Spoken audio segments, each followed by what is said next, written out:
voudrais faire là, c'est faire une performance qui reprend un petit peu ce que j'ai fait à propos des planètes bleues qui sont là. Donc là, les planètes bleues, je tourne avec un stylo bic, avec la bille d'un stylo bic jusqu'à ce que la planète apparaisse. Et là, je vais sur ce grand format qui est au sol, qui fait, je sais pas, à peu près 4 mètres par 3 mètres 50. Je vais tourner avec mon vélo et je vais essayer de redessiner ces grands cercles que je dessine au bic. Je vais passer de la peinture qui est là, c'est la peinture industrielle. Je vais passer la moitié avec les spatules qui sont là, ce sont des spatules en bois. Donc je vais ancrer, enfin plutôt peindre la moitié du format, et puis après je vais rouler dedans.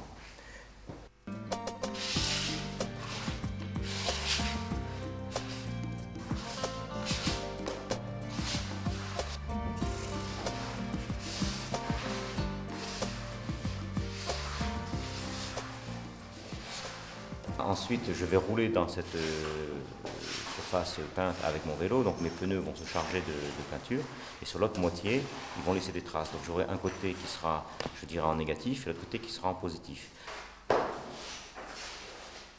Voilà pour l'ancrage.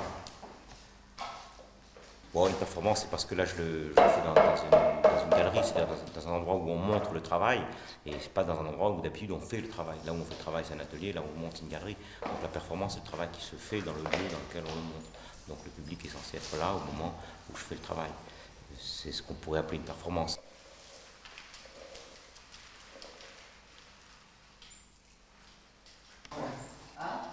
Peut-être tu aurais fallu l'attribuer. Alors bien sûr, le dessin sera certainement pas tout à fait le même que ce qu'on a sur les bics qui sont les dessins au bic qui sont là-bas, parce que le centre en vélo, il est inaccessible, puisque le diamètre de rotation, grosso modo, c'est de l'ordre de 2,50 m à 3 mètres, et à l'intérieur de ce cercle, je ne vais pas vraiment pouvoir rentrer, sinon je risquerais de me casser la figure, quoi.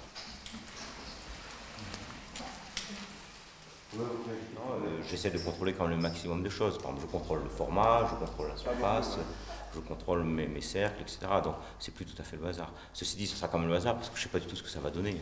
Le résultat, il sera ce qu'il sera, quoi. C'est-à-dire que je mets en place aussi un système de fabriquer une peinture et le résultat, il découle du système que j'ai mis en place.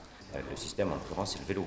Donc, avec ces limites dont je parlais tout à l'heure, c'est-à-dire que le centre, par exemple, sera toujours inaccessible. Et ben voilà. Ben voilà. C'était prévu ça? Pas vraiment. C'est la spontanéité. On faut l'attraper derrière? Le vélo? Non, le vélo dehors. Le vélo quoi? Dehors.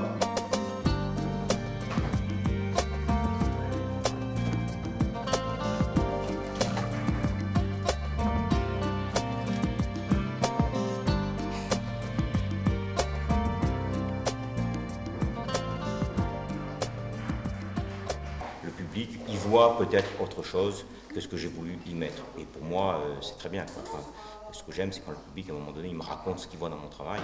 Et donc, ça veut dire que j'ai fait mon travail, puisque je permets au public de se promener à l'intérieur de ce que j'ai dessiné, par exemple.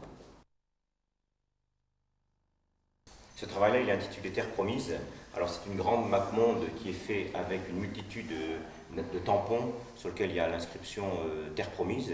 Et la densité de ces tampons fait apparaître la map monde.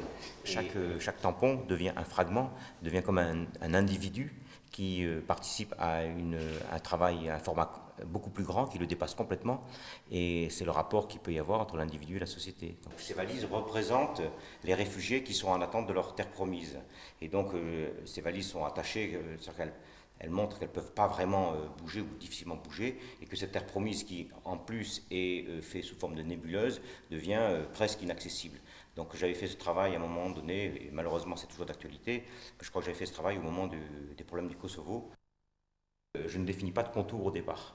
C'est-à-dire que c'est le fait de prendre mes stylo-billes et de tourner, et la forme elle arrive à fur et à mesure de la rotation de la bille de mon stylo-bille.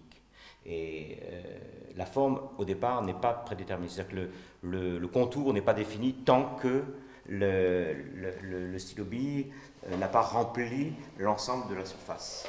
Et c'est un petit peu comme si on avait des électrons qui tournaient autour d'un noyau ou d'un centre, et que ces électrons ne vont jamais plus loin qu'une certaine distance, et le fait de ne pas s'éloigner de rester toujours à équidistance d'un centre, ça définit la forme de l'objet que je dessine. Alors là, ce sont des formes qui sont assez aléatoires, puisque je prends des formes de fruits avec toujours un accident qui crée un espèce d'appel sur la forme.